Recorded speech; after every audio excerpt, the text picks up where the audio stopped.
So I drilled a hole in it and put a bit of string on it. Don't be scared to do that, because you drop it on the ground, you step sideways and it's gone. All the old colours in the old days, carrot and Makata. So that's my spear knife I carry in the bottom of my first aid bag. It's only little, it's small, you don't know it's there, but if you lose your knife or something happens, you've got a spare knife. So most of the guys will tell you to carry a spare knife with you. They are great knives, by the way, too. Yeah, they are very good knives. Yeah. And it does lock, you see. And the other thing I carry in my bag is a little sharpening stone, which I don't know whether I've ever really used, but that's quite a good one. It goes in the same container, so it's protected, you're not going to break it. You just take it out, turn it, lock it, and then you can tidy your knife up. Normally for your deer stalking, you're not carrying such a big knife and stuff like that, because by the time you're shooting an animal, you've got plenty of time to get to it and deal with it. So you can get your stuff out ready. When I was young, we did a lot of pig hunting. The people I worked for as a kid gave me a knife.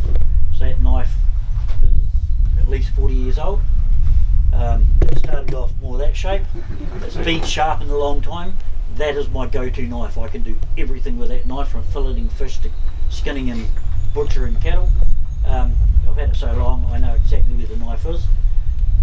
You tend to see old knives, they end up straighter. This knife was the same. That's doing the same thing. You see how they're straightening out because of the way you sharpen them and where you use them. But that rounded tip is good for skinning. If you compare it to that one's a little bit pointed, but it's still got the round. When you're skinning, you only tend to use the very tip of your knife, so the point can be a little bit of a pain in the backside.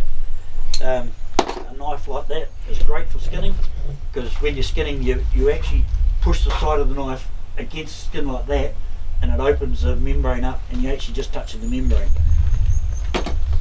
That's a boning knife, which I use for filleting fish as well. And you see long and skinny and pointed, means you can get into the joints in between bones, like your ribs and things like that, and get all your meat. But for skinning, it would be a real pain in the ass to try to use.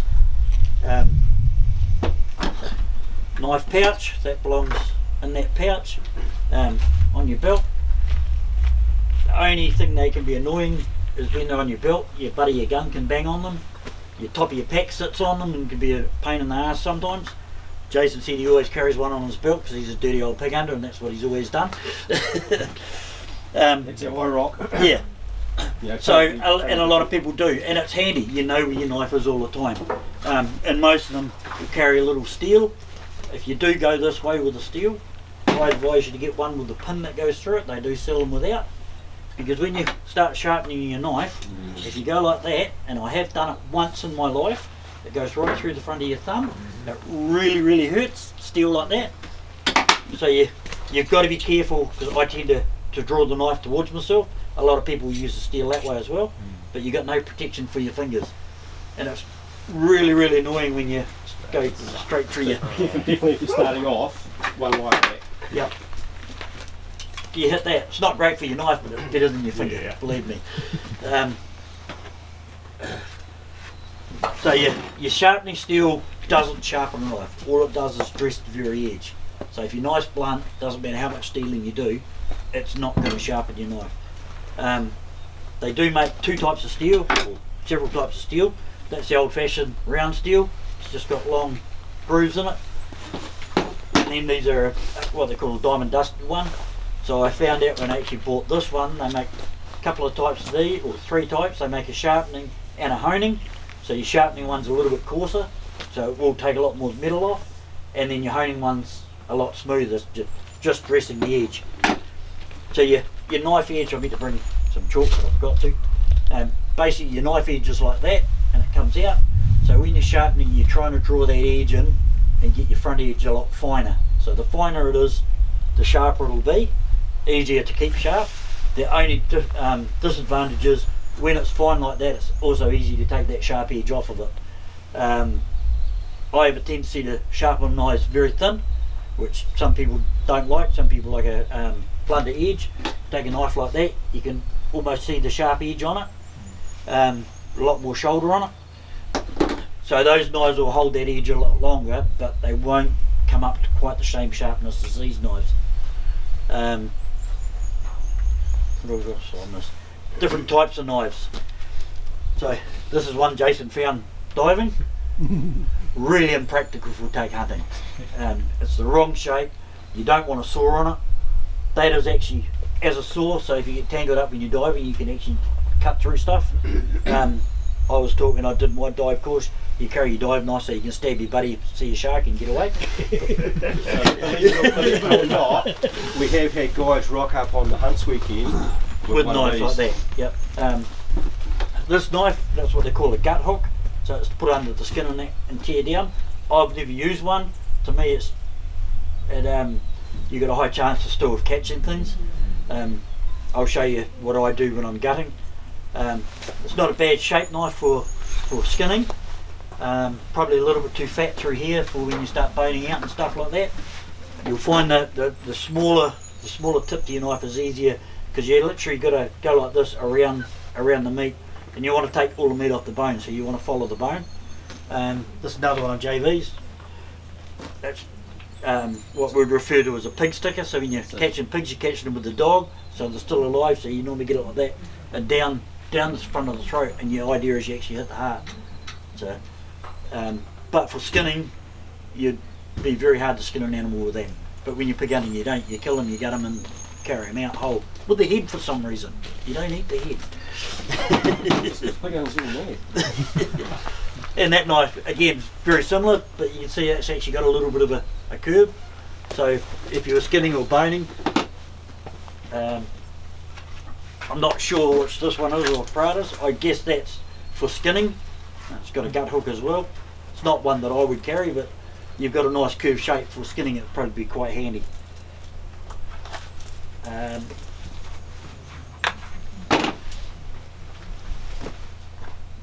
Another one still for skinning, be good for skinning, but you can see how wide it is here. If you start trying to bone with that, it would be very difficult. But it's a new knife. Best knives are knives you've had for years, and you've sharpened them hundreds of times, which has got them into a good shape. A good pretty colour, hey Daniel? Bright colours on knives, really handy, because you always end up putting them on the ground so you can use both hands. You want to be able to find them. That's why that bright string's on that knife, for that exact reason. And it is good, a little bit of fluoro tape or a little bit of string like that, even though it's only about that long, it's enough to catch your eye so you can see them. Same sort of thing, it's got a bit of a curve in it, it's small enough that you can bone with, and it's plenty big enough for gutting a deer and gutting a goat, pigs, anything like that. Nice and small, folds up, you know, it can fit in your pocket, fit in your bag. My one, I've got a bino case, and it's got a little lug in it, so my one ties in my bino case, sits flat in the bottom of my bino case, bino sit on top of it. I always know where it is. And that's the other thing with your knife, you always want to know where it is. If you've got a wounded animal that you can actually grab, you want to be able to grab your knife quickly. You don't want to have to spend a quarter of an hour emptying all your bag out and looking for it. So, missed anything along there? No. We'll show you how to use this. Is a Lansky. Pocket knife? Yep. Just a Yep. Knox pocket knife? Yep. That's all that is. Yep. I went hunting once on a place my father was working on. I'd forgotten to take the knife for some reason. I emptied my bag out. I was truck driving. I always carried a little knife, and only a blade on it about that long for cutting straps. And just it was handy to have. And that's I hunted all weekend with that. And I got 2 stags, and the blade was literally about that long, but it was still this sort of shape. So yeah, not ideal, but it still worked. That and I was on a farm, so I'd only shoot them and then ride the motorbike to them, drag them down to a track. That's one of the benefits of farm hunting, is you've normally got a track and you normally get your motorbike to them. The odd occasion I might have shot one that rolled down the hill and landed against the motorbike. That's really ideal. But it's cheating, apparently. Any other questions?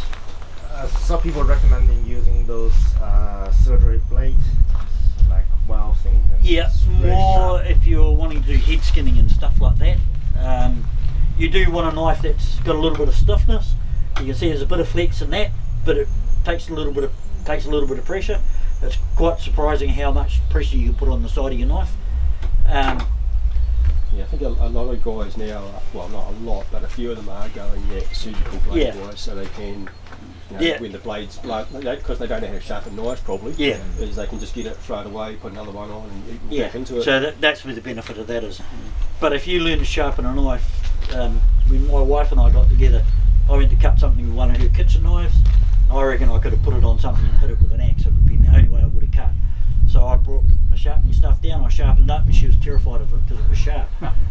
By the time I come back down a couple of weeks later, it was like, oh, can you bring your sharpening stuff? That knife's starting to go blunt. Now I'm getting pitched out all the time because the knives are blunt. You don't cut yourself with a sharp knife, you cut yourself with a blunt knife.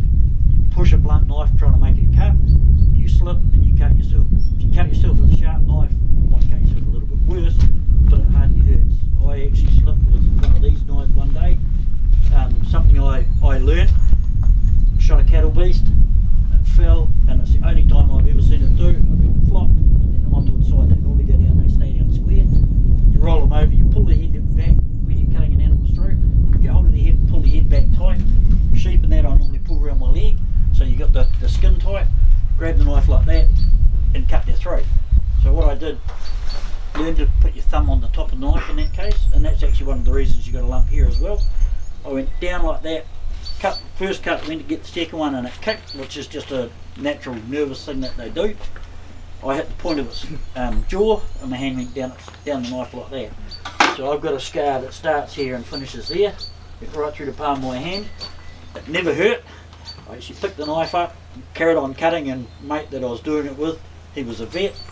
He said to me, "You cut yourself, didn't you?" I said, "Yeah, I think so." He said, "It's bad, isn't it?" "Yeah, I think so." So I had to ring my father, which luckily was only a couple of k up the road. He had to come and skin the cattle beast, and I went and got 12 stitches in the palm of my hand. I exposed all my tendons, I never cut anything vital, so you just literally tied the skin back together. But you don't cut yourself as a rule with a sharp knife, and if you do, it's normally because you're doing something you shouldn't. But with a blunt knife, you'll start pushing, it'll slip, and it hurts a lot more. Serrated knives are another one, they're no good for what we're trying to do. Yeah, so serrated blades and that, they are basically a small sword, they're not a knife. Any other questions? Right, so what do I do? Oh, can we? And then you get likes of JT here actually makes knives. Yep. Excellent. Yeah, I've got to get around to doing that one day. Yeah, I like it. I've got all the gear. So most people have seen on movies where they've got the old stone and they're peddling the stone. So that's basically it's a water stone. Usually the idea of the water is to stop the metal sticking into the stone and cutting the stone up. Most people have heard of oil stones. You're actually better to use water. I use water with a little bit of dishwashing liquid in it. That helps just wash the stones clean. I've got an old stone at home that's had oil used on it. If you're using oil, it's meant to be very, very thin oil. The oil basically gums up and it'll just bottle the stone up, and then it stops working. So what I do with blunt knives, I use wet and dry sandpaper on a nice smooth surface like this. It's just a bit of, I'm not quite sure what it is, a paneling stuff. It's no good on this table might be alright, but most of it, if there's a little bit of bump, you'll get a little bit of dust underneath it, you can actually feel it. I'll start on a cautious sandpaper. There's no set rules, it's whatever I've got. So I went and got this the other day. Get it folded underneath a little bit, just so it locks in place.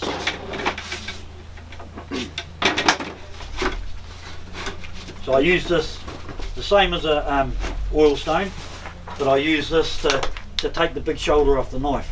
And tell everyone the price difference of an oil stone to a bit of paper. So I've got a big pile of paper. All this was about 20 bucks. It's about $2, $3 a sheet. I can sharpen several knives on it. My oil stones are about $80 or $90 each.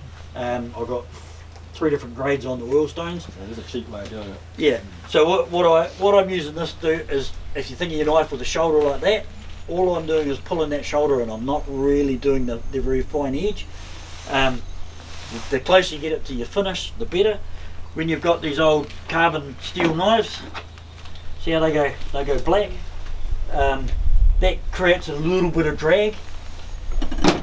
so it'll polish all that stuff off. That knife I sharpened about a month or so ago. As I was saying to somebody earlier, if you've got a carbon steel knife like this, when you've got it sharpened, it's all nice and clean, run on the hot tap and get it hot, get a bit of vegetable oil or cooking oil and just give it a wipe on the blade, and that'll stop it rusting and it'll stay tidier for a lot longer. So anyway, we got a water that I prepared earlier. So yeah, just dishwashing liquid, yeah.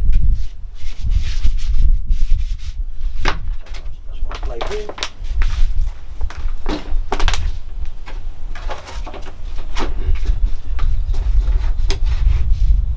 So all I'm doing is dressing that edge of the knife on that. You can go round and round in circles. You've got to be a bit more careful going that way as you get sharp, because it will take the edge off. It will catch the paper and cut it in. But you can see I'm using, I'll come up like that. Because I've been doing it so long, I've got a reasonable feel for the angle on that. That looks like quite a narrow angle as well. Yeah, I do. Fold or not, it's the way I like to sharpen them. I think a lot of the old butchers used to do it that way. Yeah, I mean, my yeah. grandfather was like that. Thinner your knife is the easier it cuts, and when I say when you're sharpening on steel, you're only dressing that much of it. It's about a quarter of a millimetre probably. The other thing, when you're sharpening them, as you sharpen one side, you end up with a burr, so it sits over like that, and then you sharpen the other side, and it goes like that. So you've got to work that burr. When I get on the stone, I'll come towards the cutting edge. And the reason I do that, whether it's right or not, is if you're coming towards the cutting edge, you're taking that burr off rather than rolling it. Just it's going backwards and forwards all the time. So, I can tell where the burr is. where the burr is, Yeah, you'll feel it. you'll feel it. I'll see if I can get one. Probably won't do it for me.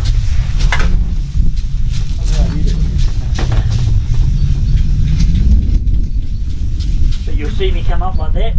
So when you're skinning and stuff, most of the time you only need about that much of your knife, the majority of the time. So the tip of your knife is very important to get sharp. This one's had the very tip broken off it at some stage. And work your way across your paper, across your stone. You bought the whole lot, you might as well use the whole lot. Well, what happens if you don't, you end up, your stone's going to have a dirt in it. See the hollow in that stone? So that's what ends up happening. And I use the ends of the stone more than the middle for that reason. So,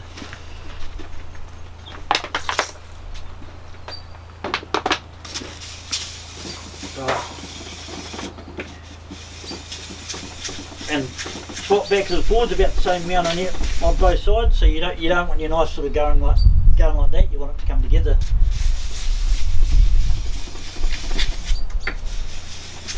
So I'll use a coarse paper to get it fairly close, and then I'll go to a finer paper.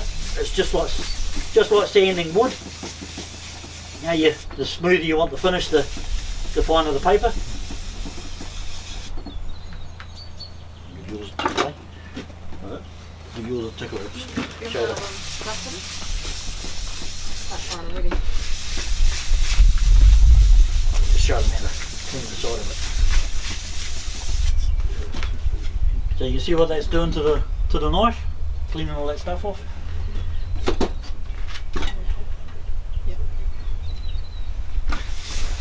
If you don't, because I'm pretty sharp sometimes, if you don't clean them, like don't put your vegetable oil on, what happens with your carbon knives is where the rust is, they'll pit. So you end up with a knife that's full of pits.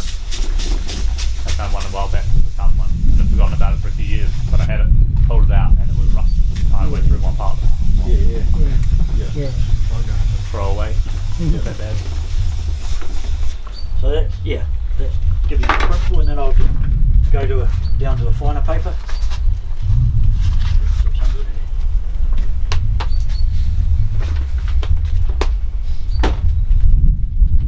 Right, bring this knife right up.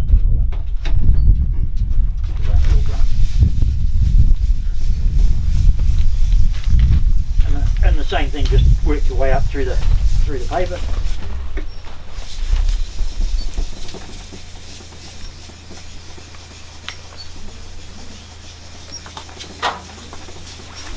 Once you start going up to sort of the fineness of the paper, will you spend less time on each one? Sort of do it by feel. So you'll see me do this a lot. Yeah. And what I'm feeling for the edge, I'll go both ways. Sometimes you can feel the burr. So I would say it's got more roll on this side than it has on this side, just by feel. But you'll go along and you'll feel a burr, and then all of a sudden there'll be part of it that won't have a burr. Yeah. So you know, you just got to Yeah, concentrate yeah. on different areas. You get one bit of it better than the other.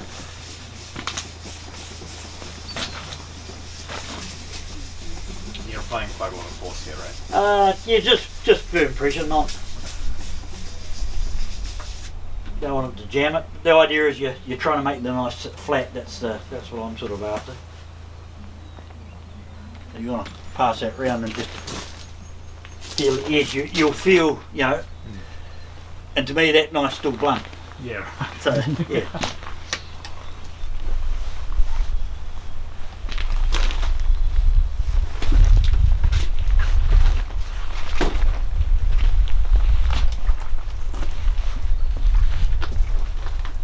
Do you store your stone in the soapy water all the time? These stones are a water stone, so you've got to soak them before you use them. Yeah. You actually see them dry out. Like when you take them out, you pour water on them. It just goes like that and just goes straight into them. So they're meant to be soaked for about 15 minutes before you use them. So I just chucked them in there before I left home. And that stone's the same. It's got a little hollow in it. Put a straight edge in it.